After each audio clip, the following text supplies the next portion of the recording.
Pro Group Management. Workers' comp that works for you. This is 7 at 7 from the Las Vegas Review-Journal. Red Cross volunteers from Nevada are headed to Texas and Arkansas to help with relief after tornadoes and floods have affected thousands of people. Thank you so much for joining us tonight on 7 at 7. I'm Cynthia Puga. Still ahead on 7 at 7, a Las Vegas woman faces a judge after being accused of running over and killing her boyfriend. The latest details from this case. Plus, construction on the land near South Point Hotel Casino will be happening soon. Details as to what the land will turn into. And a colorful and interactive store is opening in the Valley this week. And in breaking news today, Donald Trump became the first former president to be convicted of felony crimes. He was found guilty of falsifying business records. Trump called the trial rigged and disgraceful. And here's what members of the Las Vegas community had to say about the verdict. I'm ashamed to be an American right now. I fought for my country, and these leftists they want to ruin our country. I thought he was going to beat it, but I am Republican, but I'm not a Trump supporter, but I guess I'm not surprised, really. To go after Trump. They haven't went after, you go after so many other politicians. I just think that these things are not even, presidentially related. Let's get into your top story, sponsored by Nevada Hand Silver Sky Assisted Living Community. Learn more at nevadahand.org. Bail has been set for a Las Vegas woman accused of using a car to run over her boyfriend and killing him. 30-year-old Julie Bush appeared in court this morning as prosecutors let the judge know there's additional video of the incident caught on a neighbor's Ring camera. The incident happened last Friday at 17th Street and Bonita Avenue, where police say they found Bush on the sidewalk leaning over 51-year-old Richard Pinardo Jr., who was hurt and died a day later in the hospital. During Bush's court appearance, the judge said drugs played a part in the alleged crime. What is incredibly troubling in the police report is also that she got behind the wheel of the car after ingesting fentanyl. So not only endangering this man that ultimately passed as a result of her actions, but she could have endangered anyone else on the streets of Las Vegas, Nevada. The judge set Bush's bail at $750,000, and records show she has been booked on counts of DUI resulting in severe bodily harm, attempted murder, and domestic battery.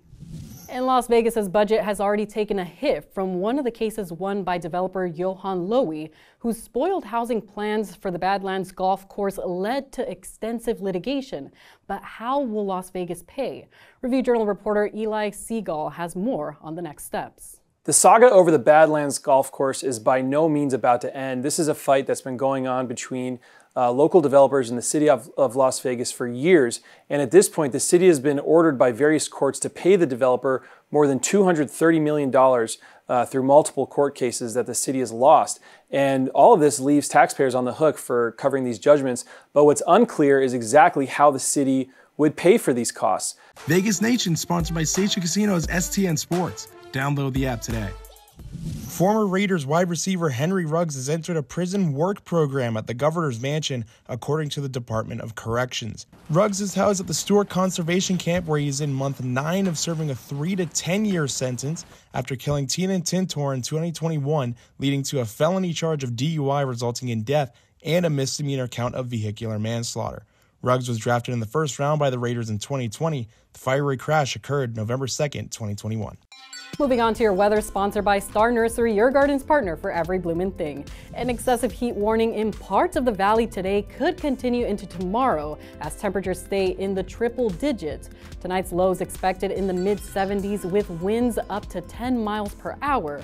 And for the rest of the week and leading into the weekend, highs reaching around 100 degrees Saturday and Sunday. On Saturday, we can expect some winds reaching around 17 miles per hour in parts of the valley, and that's expected to calm down leading into your work week with highs back in the hundreds and continuing to climb throughout the week.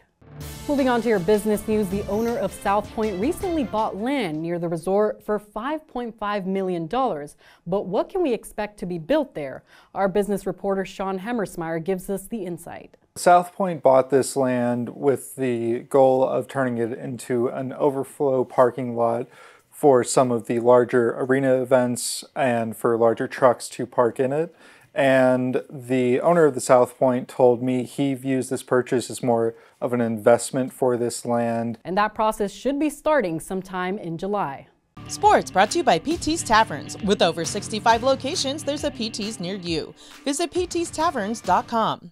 One of Clark County's oldest high schools is changing the nickname and mascot of its athletic teams after being unable to continue a trademark agreement with Arizona State University. El Dorado High School teams no longer will be known as the Sun Devils and will become the Firehawks in August. El Dorado opened in 1973 and celebrated its 50th anniversary this past school year using the Sun Devils nickname the entire time. Moving on to your health news, 4 Red Cross volunteers from Nevada are headed to Texas and Arkansas to help with relief after tornadoes and floods have affected thousands of people in those states.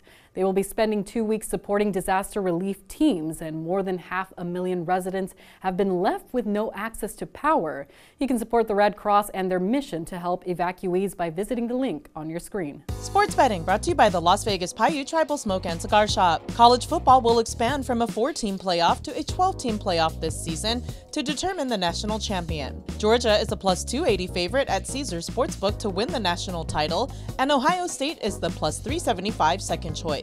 Texas is the plus 750 third pick, followed by Oregon at 11-1. Ole Miss and LSU are tied for the 15-1 fifth choice, followed by Alabama at 16-1 in the first year of the post-Nick Saban era.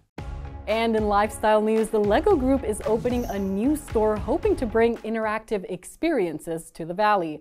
Friendly Brick specialists will be on hand to help guests find the perfect Lego set. It will be opening in downtown Summerlin tomorrow and has a slate of exciting specials for fans, including a Lego store tile giveaway tomorrow through June 2nd. Let's get into your entertainment, sponsored by Arizona Charlie's has live entertainment every weekend at both locations. Go to ArizonaCharlies.com to see who's playing. And if you missed Nicki Minaj's last concert here, you'll have another chance to see her perform. She's bringing the second leg of her Pink Friday 2 World Tour to MGM Grand Garden Arena on September 28th. Tickets go on sale this Friday. And if you're wanting a good laugh, comedian Gabriel Iglesias, also known as Fluffy, has added 2 new shows at the Chelsea inside the Cosmopolitan. He'll be performing on September 13th and 14th. Those tickets go on sale on Friday. Thanks for watching 7 at 7 tonight. Tell your friends and family they can catch us from all around the country. Just search Review Journal on any of the platforms listed. We'll see you tomorrow morning for more 7 at 7. Review Journal Studio, sponsored by Adam Kuttner. Get the maximum settlement as quickly as possible. This 7 at 7 update, sponsored by Pro Group Management. You're watching 7 at 7 from the Las Vegas Review Journal.